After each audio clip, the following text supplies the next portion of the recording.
Hey gang, it's Delta here from DeltiasGaming.com to bring you a Dragonstar Arena Basics Guide. It's the hard 4-player content Elder Scrolls Online released in patch 1.4. I now have beaten it a few times in a bunch of different roles, and I figured it's a good time to share tactics and strategies with you. Big thanks to Swollen Brick, first off, because I couldn't have got this done without you guys helping me and giving me the tactics. So before we get things started, I want to go, this video is intended to kind of show you the basics, and I'll have gameplay videos later, and then also stage by stage tactics on normal and veteran mode. It's going to take a while to produce this content at a high level, so be patient, and I'll be working on it. So let's get started on everything you need to know on Dragonstar Arena. Alright gang, we're here at the Dragonstar Way Shrine, and for those of you that aren't familiar, this is Upper Craglorn. So if I scroll up to the biggest area on my map, it's the Upper Craglorn. You have to beat essentially the main story to get access to this area. And so where you can go is in the upper part right here, and that's the Dragonstar Way Shrine. So how do you get to Dragonstar? I'm going to show you in a little bit, but it's right here. You can't directly transport there, so you're going to have to ride your horse, and I'll show you what that looks like, because the presentation is beautiful. But I wanted to talk about why to do Dragonstar. What's the purpose of it? There's a lot of really cool things to do. I think it's my favorite gameplay. It's small, it's chaotic, it's dynamic, it's PvE at its finest point, in my opinion. But there's some really good rewards with it. I kind of collected some gear sets, and I wanted to show you what you can get. So, the big coolest gear set, or one-piece item called Master Weapons. And to give you an example, here's my Master Lightning Staff. It increases destructive touch hit, reduces the cost, and gives you max magic. I have a full separate guide on Master Weapons, and I have a link with the video, and I'll put it in the description as well. But that's a huge, huge perk to getting these done. So Veteran Rank 13 gear drops in normal, Veteran Rank 14 drops in vet, DSA. So you're going to have to run this a lot to get the weapon that you want. I'm going after the bow and the two-hander, still haven't got it. Got a couple staffs, but they're really, really cool. So that's a really good thing to get. There's also some really nice set bonuses that drop out of this as well. And so if I go here, the Breaches of Destruction Mastery, it's a pretty good set. It's kind of an entry-level magic set and does have some bad traits on the gear, but if you get this as a drop, you can sell it, about 2k a piece, or you can just use the 4-piece set, which is similar to some other sets that can be crafted. So it's a good entry-level piece, if you will. And then there's also my favorite set in the game, which is Footman's. So this is the go-to tanking set, if you will, because it has jewelry too. So you get the Locket of the Footman. Ooh, I got the best one in the game, level 14 from Beaten Bet. So good. That can sell for 90k a piece, really. So Locket of the Footman and the Rings of the Footman, these are really, really valuable. And you can, shield mitigation 12%, that's just unmatched. It's awesome. So that's another reason to run it. And then we have a couple other sets. I don't know if I got rid of them or whatnot. Archer's Mine. This is an awesome set for PvP, PvE, if you're rocking a bow build. Tons of weapon crit. You increase critical strike damage. It's a medium set, so it's really good for like Nightblades or someone playing a bow. And there's another set called the Healer set. I think I may have put that gear in the bank. But basically the 5-piece bonus, oh here it is. Ring of the Healer, increases healing done by 8%. That's the max level. So that's an awesome heal set, and you can use rings and jewelry. So I really like those sets. So realistically, that's one reason to run it, is the gear is phenomenal. Another reason to run it, if you're like me, I like titles and achievements, and for me, there's no better title in the game right now than Boethiah's Scythe. It sounds cool. It means that you've done Vet DSA. So I love that. So achievements and titles, and if we go here, to our achievement section, let's see what I got recently. Oh, Undaunted. So, Dragonstar Arena Conqueror. This is beating Vet DSA. You get this Adamantium Silver, which I love. And then it also boosts your Undaunted points. So, another reason to run Vet DSA. So now let's talk about Dragonstar Arena and go inside it.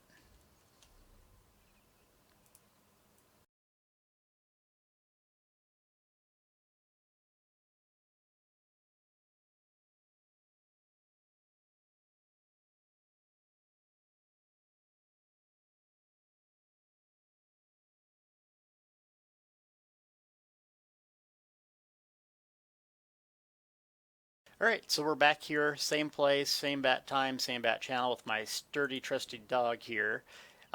So I like the ride up to Veteran Dragonstar Arena or whatever mode you do. You have to go here, take this road, kind of up here type thing.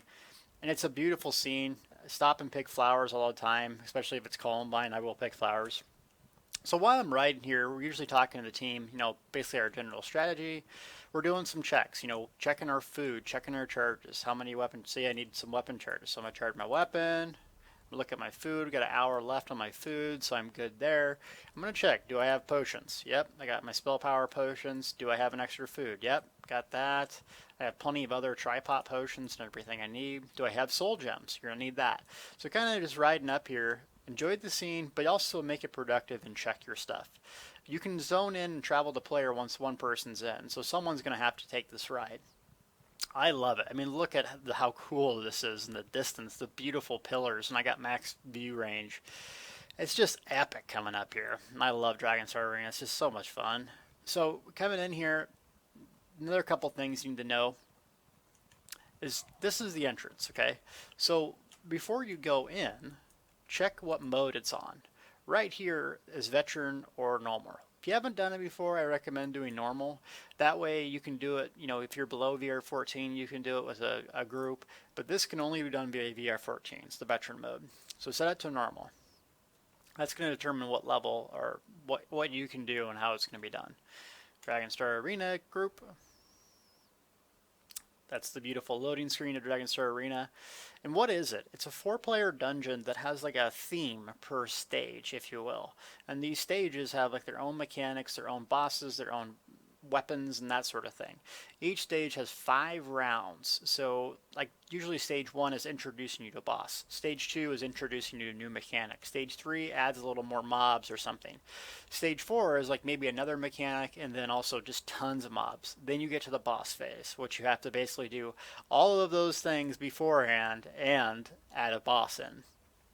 So this is the inside of Dragonstar Arena. This is one of the people you're going to have to face at the end if you get that far. And you kind of see all the little fighters here and that sort of thing. What's useful to do is know that this is your repair guy. So you can go to the store and repair and buy, basically worthless crap. But if you guys die and you have a wipe, take the way shrine, you go back here, and then this is the portal, spawns right here when you're ready to go back. Another thing you need to get in the habit of doing is charging ultimates. So let's say you do wipe and you're back here at the beginning. Make the use of your time. Don't just sit around and do nothing. So sometimes what I'll do is I'll swap to my back bar, put a restoration staff on and healing springs, or rapid regen. Let's just do that, and I'll show you why. Okay, so I got healing springs on, so all these NPCs right here, I can heal. And if you look in the bottom right of my corner, I'm gaining ultimate as I do it. The more people that are in this area, the more people you can heal. So if your whole party's in here just healing themselves, you're going to gain ultimate out of combat. That way when you go into the next stage, you're prepared. You have ultimates up, so you get off to a good start. I can't tell you how important it is to get off a good start. Okay. So we covered that sort of thing. Now, let's actually go in here. Now I'm going to die, obviously, right away probably, but to show you what it's like.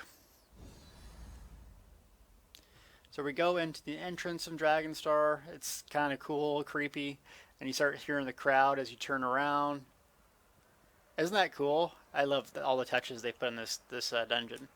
So you want to stack up here, and as you get started, you just click this person. We're ready to enter the arena.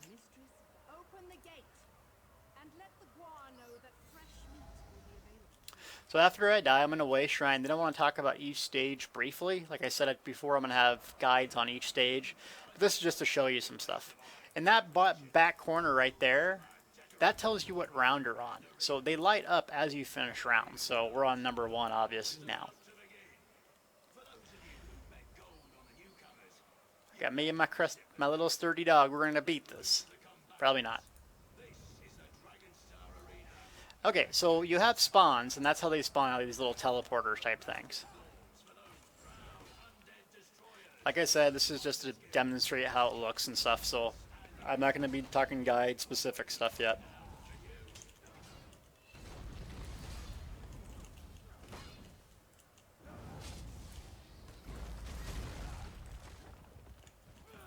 Alright, I'm going to die here so it's not super boring. Well, actually, I'm going to beat the first wave, maybe. That way you can see the cauldrons light up. Come here, healer. So, in the earlier stages of Dragonstar Arena, you can pull a lot of mobs. You can basically CC mainly all of these mobs. So it's really helpful to have a Dragon Knight with you, which is the class I'm playing right now.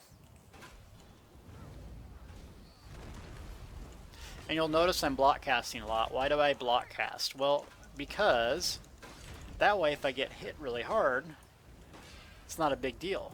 So I don't do a whole lot of kiting unless my teammates have the guys at bay.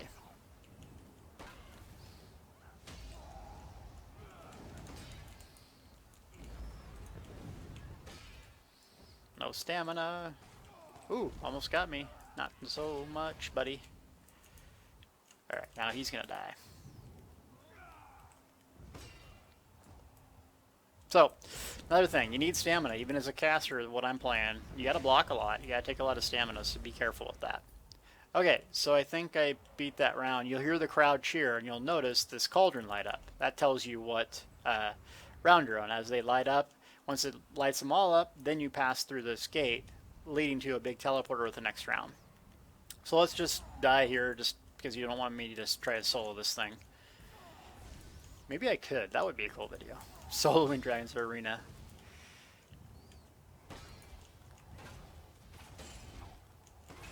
Alright, come on, guys, hit me. Okay, so if you do wipe, no big deal. Make sure to click the R button by default, go to Way Shrine. And then the portal lights back up so where you can go to your last blast entrance, essentially. Make sure you repair. And then I like to, like I said earlier, charge up an ultimate. So I go over here, get my ultimate up per se, and I go back to the fight and we're ready to go. Whoever enters the arena is going to start a 30-second timer. So don't enter the arena if someone's AFK. And then if someone else enters the arena, you get 30 more seconds. Another person enters the arena, 30 more seconds. So it starts a timer if you go back in here. So be prepared. 30 seconds is your time frame unless someone else enters. So if your buddy's outside smoking and joking, don't enter because you can't really three-man some of this stuff. Another couple things here is normal mode doesn't have a health counter right here, so there's no soul reservoir. But if you do veteran mode, you get, I think, 100 reses. And so you lose time, essentially. It's a timed leaderboard thing. But for normal mode, there is none, so you can take your time with it. Veteran mode, you can also take your time with it, but just know that you don't have infinite reses. You do in normal mode. And so that's kind of the basic setup with Dragonstar Arena. I want to talk about each round real quick and give you some idea of what you're going to be facing. And then also I'll be showing you gameplay later. It's another video of what it looks like. And then tactics, how to actually beat this thing and what each person's responsibility is.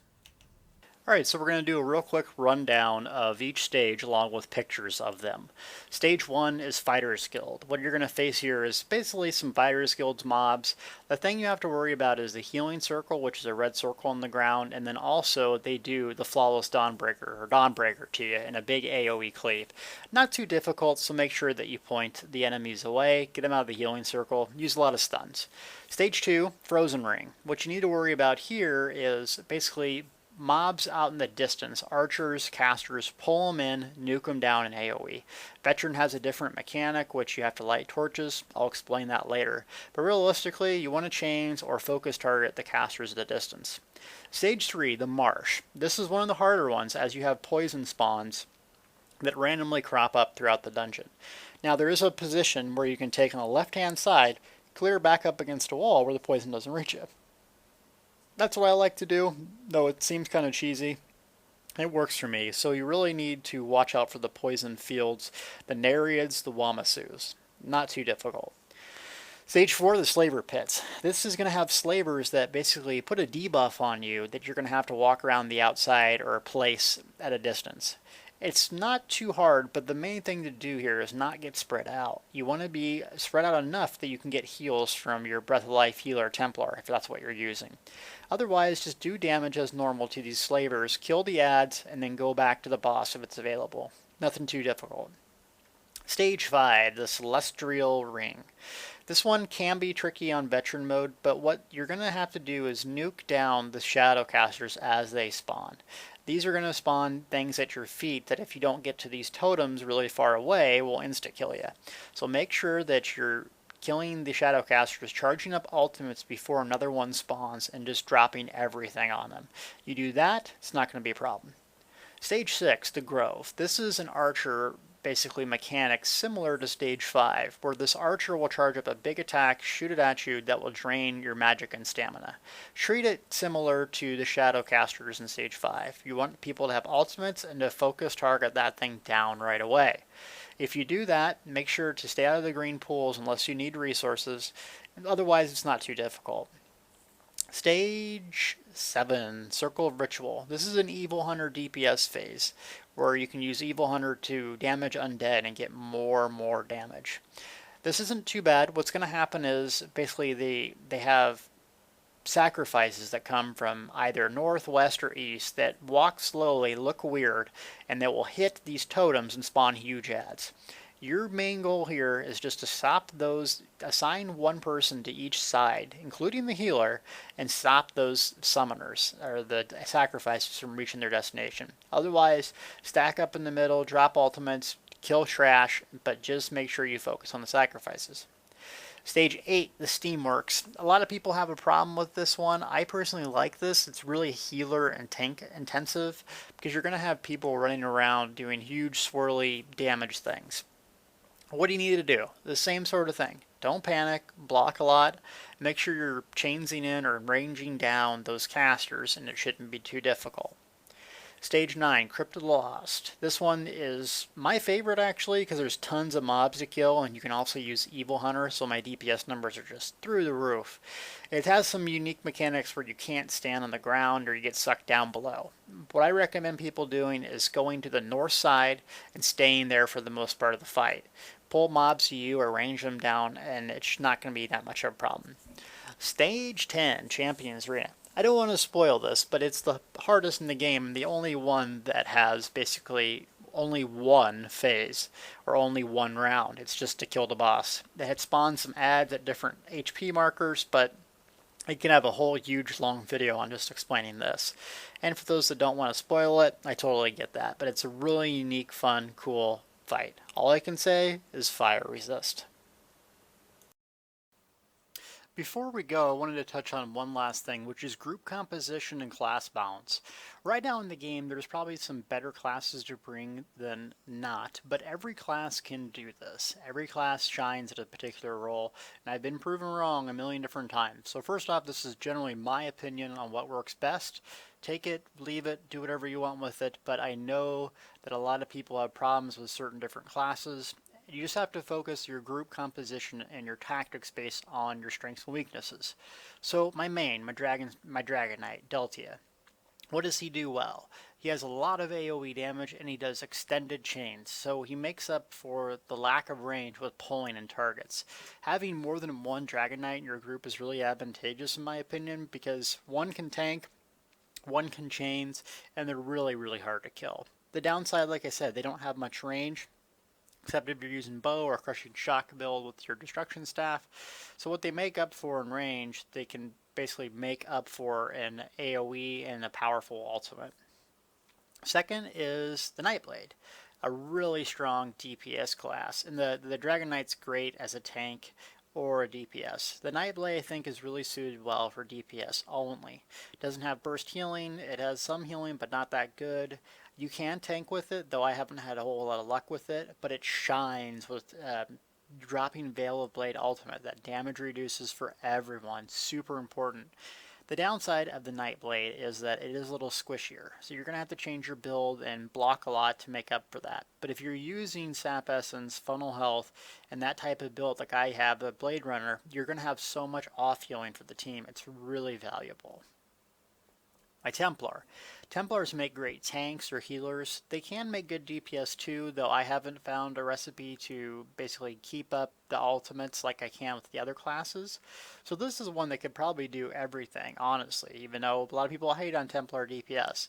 They make the best healers, and almost the best tank too. So I could see running a 2 Templar group and being a really strong composition. What you want to do here is make sure you're using Nova as a group. That way you can mitigate damage on a huge level. That's why the Templars are so effective, that Nova ultimate. Plus the Breath of Life healing is really fantastic. Then my Sorcerer. You can do Sorc tanking. I don't care for it. It does have high mitigation, but you don't have any burst self heals, so you're really dependent on your healer in your party. They shine as a DPS in my opinion and can do some healing, though it's tricky. As a DPS Sorc, your main objective here is to negate targets that can be negated. And then in the last boss specifically, negate bad ultimates that they're dropping on you. So Sorc is a really powerful one to bring in. So let's talk about group comp and, farming in a dream team, if you will. We just set the record, my personal best, which is 128 minutes, 4 deaths on Veteran Dragonstar Arena. We had 1 Nightblade DPS, 1 Dragon Knight DPS, 1 Dragon Knight tank, and a Templar healer. I really think that's a strong composition because the Dragon Knight tank can self-sustain itself with heals basically in magma armor. The second Dragon Knight DPS can pull people in via chains. The Nightblade has the Veil Blades, which is a constant damage mitigation for the team and a lot of range, while the Templar makes a really good healer and a great off tank as well. With that being said, you can run any group. You could do 4 Templars if you wanted. You could run 4 Sorcs. Though I like the utility of each class that it brings. I think another really strong group competition is 1 of each. That way you have 1 of each ultimate. But ultimately you can do it whatever way you want. These are just the things that I've been successful with. And 3 Dragon Knight and a Templar healer is also really good comp. But go ahead and make it your own. Like I said, this video is just an introduction. Get your taste buds juicy for this next video that I'll be releasing pretty soon on individual stages and gameplay. So thanks for watching this video. Feel free to subscribe. Check out more on my site at deltiasgaming.com and stay tuned for more.